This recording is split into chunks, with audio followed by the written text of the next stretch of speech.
లో గాని పోస్టులు పెంచే విషయంలో గాని పిల్లలు వెళ్ళి చైర్మన్ గారిని అడిగితే ఇది మా చేతుల్లో లేదు ప్రభుత్వాన్ని అడగమంటున్నారట. ప్రభుత్వ పెద్దల దగ్గరికి వెళ్ళి కాళ్ళ వేళ్ళ పట్టినా వాళ్ళు స్పందించడం లేదని బాధపడుతున్నారు. ప్రొఫెసర్ కోదండరామ్ గారి ఇంటికి కూడా వెళ్ళాం. సార్ మీరు ఆ రోజు మీరు మాట ఇచ్చారు, గ్రూప్ 2 గ్రూప్ 3 ఉద్యోగాలు 2000 3000కు పెంచుతామని మీరే కదా ఆ రోజు మా దగ్గరికి వచ్చి చెప్పారు. మీరే కదా ఆ రోజు రేవంత్ రెడ్డి గారి ఇంటికో బట్టి విక్రమార్క గారి ఇంటికి మమ్మల్ని పంపారు. మళ్ళీ ఇవాళ మీరే బాధ్యత తీసుకొని మాకు ఆ ఉద్యోగాలు ఇప్పియాలని కోదండరామ్ గారి దగ్గరికి వెళ్తే మాకు స్పందన దొరకడం లేదని ఆ పిల్లలు వాపోతా ఉన్నారు. అందువల్ల నేను కోదండరామ్ సార్ని కూడా కోరుతా ఉన్నా, ఆ రోజు మీరు నిరుద్యోగ యువతి యువకులకు ఎన్నో ఆశలు కల్పించారు. మరి మీ మీద నమ్మకం కొద్దీ వాళ్ళు కాంగ్రెస్ పార్టీకి మీరు ఓట్లు వేయించారు, ప్రచారం చేయించారు. మరి ఈరోజు ఆ బాధ్యత తీసుకోండి. ఆ రోజు నిరుద్యోగ యువతి యువకులకు మీరు ఇచ్చిన బాధ్యత ఈరోజు తీసుకోవాలని కోదండరామ్ గారిని కోరుతా ఉన్నా. ఎందుకంటే మీ మీద ఉన్న గౌరవం కాపాడుకోండి. ఇలా గ్రూప్ 2 ఉద్యోగాలు 2000 యాడ్ చేయండి, గ్రూప్ 3లో 3000 యాడ్ చేయండి. అదేవిధంగా 1:100లో గ్రూప్ 1 ఉద్యోగాలకు అవకాశం ఇవ్వండి. మీరు చెప్పారని పిల్లలు చెప్తున్నారు, అది స్టాట్యుటరీ బాడీ అవకాశం లేదని మీరు చెప్తున్నారు. మరి ఆ రోజు మీకు తెలియదు అది స్టాట్యుటరీ బాడీ అని? ఆ రోజు మీరు 1:100 అవకాశం ఇస్తామని మీరే కదా ఈ పిల్లల్ని రెచ్చగొట్టారు. ఇప్పుడు మహేందర్ రెడ్డి గారి దగ్గరికి వెళ్తేనేమో ప్రభుత్వాన్ని అడగమంటారు, ప్రభుత్వం దగ్గరికి వెళ్తేనేమో అది స్టాట్యుటరీ బాడీ అని ఒకరి మీద ఒకరు చెప్పి పిల్లలకి ఇలా అన్యాయం చేస్తూ ఉన్నారు. దీని మీద తక్షణమే స్పందించాలని, ఈ 5 డిమాండ్లను మీరు వెంటనే ఆమోదించి ఈ రాష్ట్రంలోని నిరుద్యోగ యువతి యువకులకు మేలు చేయాలని, ఇచ్చిన హామీ నిలబెట్టుకోవాలని బీఆర్ఎస్ పార్టీ డిమాండ్ చేస్తుంది.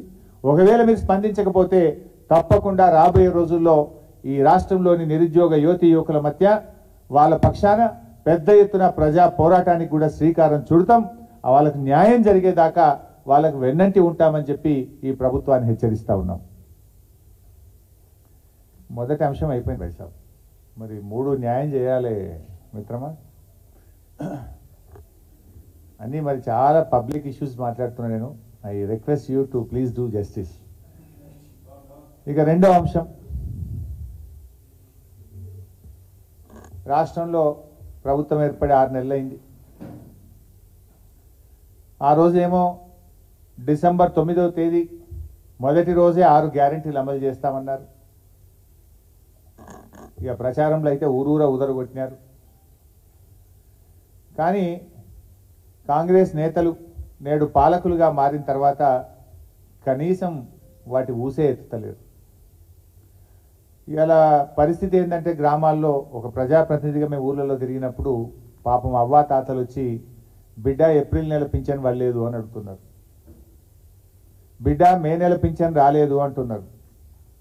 కేసీఆర్ ఉండగా నెల నెలా పింఛన్లు వస్తుంటే బిడ్డ బ్యాంకు చుట్టూ తిరిగి తిరిగి అలసిపోతున్నాము, బ్యాంకు దగ్గరికి పోతే పోస్ట్ ఆఫీస్ దగ్గరికి పోతే ఇంకా పింఛన్ పడలేదు పో అంటున్నారు. ఇది ఏంది బిడ్డ అని అడుగుతా ఉన్నారు ఈరోజు.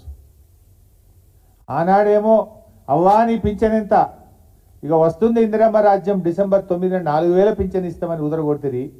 ఇప్పుడు కనీసం కేసీఆర్ గారు ఇచ్చిన ఆ 2000 పెన్షన్ కూడా నెల నెల ఇవ్వని దుస్థితి ఇవాళ ఈ రాష్ట్రంలో నెలకొన్నది. ఏప్రిల్ నెల పెన్షన్ ఇంతవరకు బళ్ళే, మే నెల పెన్షన్ ఇంతవరకు బళ్ళే. ఇవాళ జూన్ 16వ తేదీ 17 అంటే ఏమైపోయింది? ఓట్లు డబ్బలు పడ్డాక పార్లమెంట్ ఎన్నికలు ముగిసిన తర్వాత ఇవాళ 2 నెలల పెన్షన్ ఆగింది. రాష్ట్రంలో అనేక జిల్లాల్లో ఏప్రిల్ నెల పెన్షన్ పడలే, మే నెల పెన్షన్ అయితే ఏ జిల్లాలో కూడా పడలేదు. ఇవాళ రెక్కాడితే డొక్కాడని వాళ్ళు గా 2000 రూపాయలు వస్తే ఇంత మందు గోళీలో సూదీలకో ఇంత బుక్కడి అన్నం తిని బతికేటువంటి ఆ అభాగ్యుల పట్ల ఈ ప్రభుత్వానికి ఎందుకు అంత చిన్న చూపు అని నేను అడుగుతా ఉన్నా. మీ ప్రాధాన్యత ఏంది?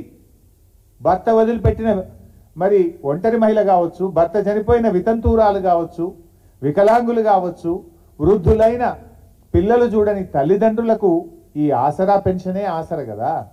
ఆ ఆసర నుండి అవ్వాతాతల్ని ఎందుకు దూరం చేస్తున్నారు? ఆ అవ్వాతాతలకు ఇచ్చిన మాట ఎందుకు నిలుపుకోలేకపోతున్నారు? ఏమైంది? ఏప్రిల్ నెల ఎందుకు ఇప్పటిదాకా 2000 రూపాయల పెన్షన్ ఇవ్వలేదు? మే నెల ఇంకెప్పుడు ఇస్తారు అని నేను అడుగుతా ఉన్నా.